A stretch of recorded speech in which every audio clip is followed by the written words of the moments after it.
তাহলে আমি মানে না মানে বিরিয়ানি ও আচ্ছা আচ্ছা ঠিক আছে যাই তাহলে। আচ্ছা ঠিক আছে এই আরে যেন কোনো অবনতি না হয়, ঠিক আছে?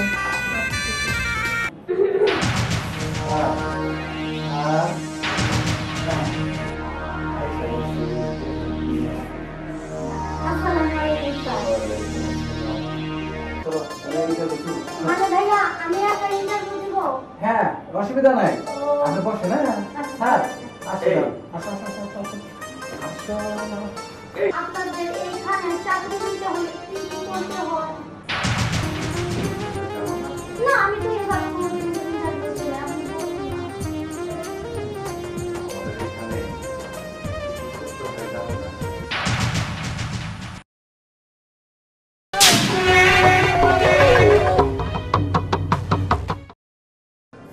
হ্যাঁ আসতে পারি। হ্যাঁ আসেন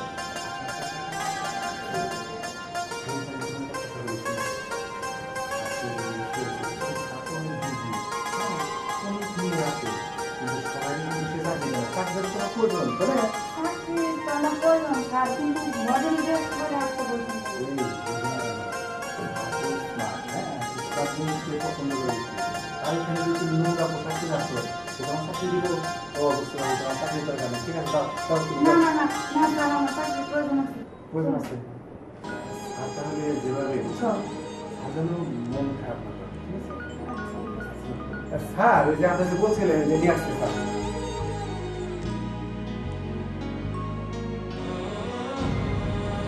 আচ্ছা ঠিক আছে বসো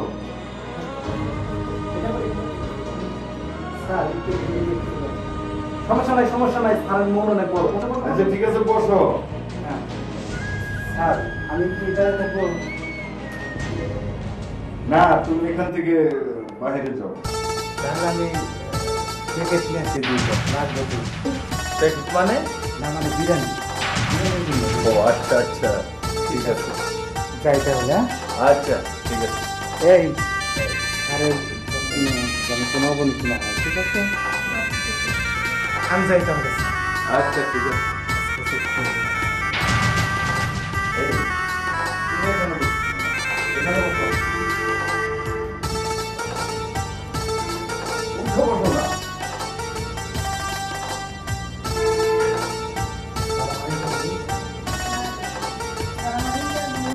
ইন্টারভিউ হবে এই মাত্র শুরু ঠিক আছে এদিক থেকে বসো না ইন্টারভিউ নিবা না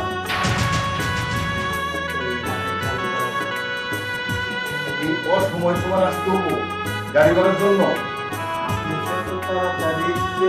আচ্ছা ঠিক আছে আচ্ছা ঠিক আছে এলো যাও যাও যাও।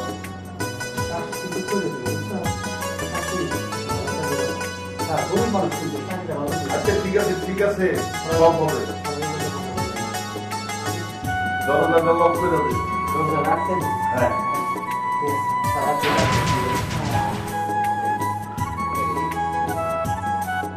তুমি আমার কাছে কি ইন্টারভিউ দিলে আমি তোমার কাছে ইন্টারভিউ দিব আপনি কি পাগল হয়ে গেছেন? ইন্টারভিউ আপনি আমার কাছে দিবেন কে? আর আপনার চোখ এরকম করতেছেন কে? আপনার চোখ দেখে তো ভয়ে আমার শরীর কাঁপতেছে।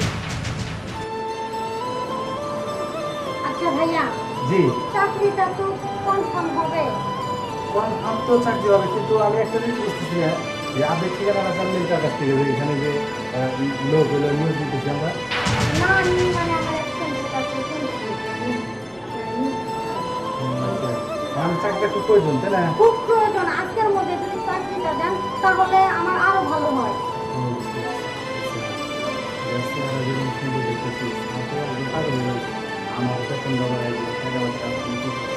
হ্যালো ভাইয়া হ্যাঁ কিছু বললেন কি? না কিছু। আচ্ছা ঠিক আছে যান, চলেন আচ্ছা আচ্ছা চলেন।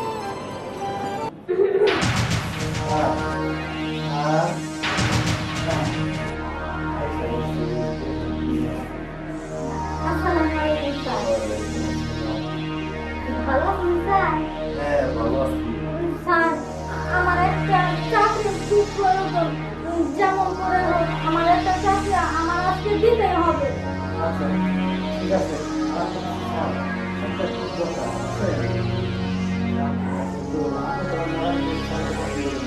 মনে হয় জানতে পারছি সেখানে একটা বস্তু হয়ে আসছে না বুঝলেন না স্যার? হ্যাঁ এই স্যারের মনটা কি করছে আর ইন্টারভিউতে পাস করছো না? স্যারের মন বলছে কিন্তু আমার সাথে তো সুন্দরী ম্যাম নিয়ে আইসেন।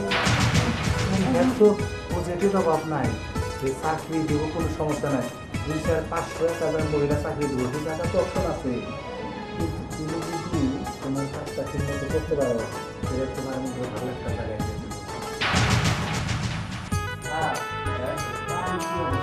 পানির অবস্থা ভয়াবহ দেশে প্রচুর বন্যা চলছে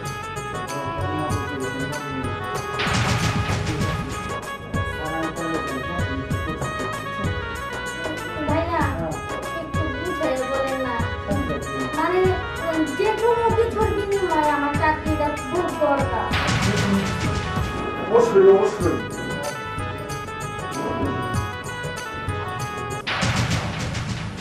বিনিময় এটা আমার কোনো পরিশ্রম নাই কষ্ট হবো না আর আমি তো মনে করেন যে একটা পার্টি ওটা তো জানি না মাইন্ড করি না আমার ভালোবাসি ঠিক আছে ভাইয়া বুঝে বলতো না ভাইয়া মানে আপনার কোন সংসদ যে আমার চাকরিটা দিবেন? হ্যাঁ আচ্ছা ঠিক আছে হ্যাঁ, তাহলে কি আমাকে বুঝাইছে? তোমার সাথে ইনশাআল্লাহ তো পরে চলো এইটা শুরু মানে ভাইয়া আমি একটা ইন্টারভিউ দিব। হ্যাঁ অসুবিধা নাই আপনি বসে না স্যার আসো এই। আসো আসো আসো আসো আসো এই জি স্যার বলেন। পেনশন করছো কেন? না মানে এভাবে তো কোনো জায়গায় ইন্টারভিউ দেই নাই তাই আর কি ভয় করছে। আরে ভাই একটু ঘুরে বসো না চাকরির যেহেতু প্রয়োজন ঘুরে তো বসতেই হবে। বলেন স্যার। আচ্ছা স্যার আপনাদের এইখানে চাকরি নিতে হলে কি কি করতে হয়? না আমি তো এভাবে কোনোদিন ইন্টারভিউ দিই না, আপনি বলুন না। আমাদের এখানে করতে যাবো না একটু খুলে বুঝতে পারছি যে তোদের এখানে চাকরি নিতে হলে কি কি করতে হয়। আমি দিল্লি থেকে আসছি, দিল্লি পুলিশ অফিসার। আর ম্যাডাম ম্যাডামের দেখছস কি? থানায় চল তারপরেও বুঝতে পারবি যে ডিম কয় আমি সিদ্ধ হয়। চল চল মাফ করুন তোকে তোকে মাফ করবো আমি। আগে থানায় চল। এই আরে আরে আরিফকে থেকে কোনো লাভ নাই, তার কারণ হচ্ছে এই পুরো বাসা পুলিশে ঘেরাও দিতে, তোর আরিফও বাঁচতে পারবে না। চল আমার সাথে আয়।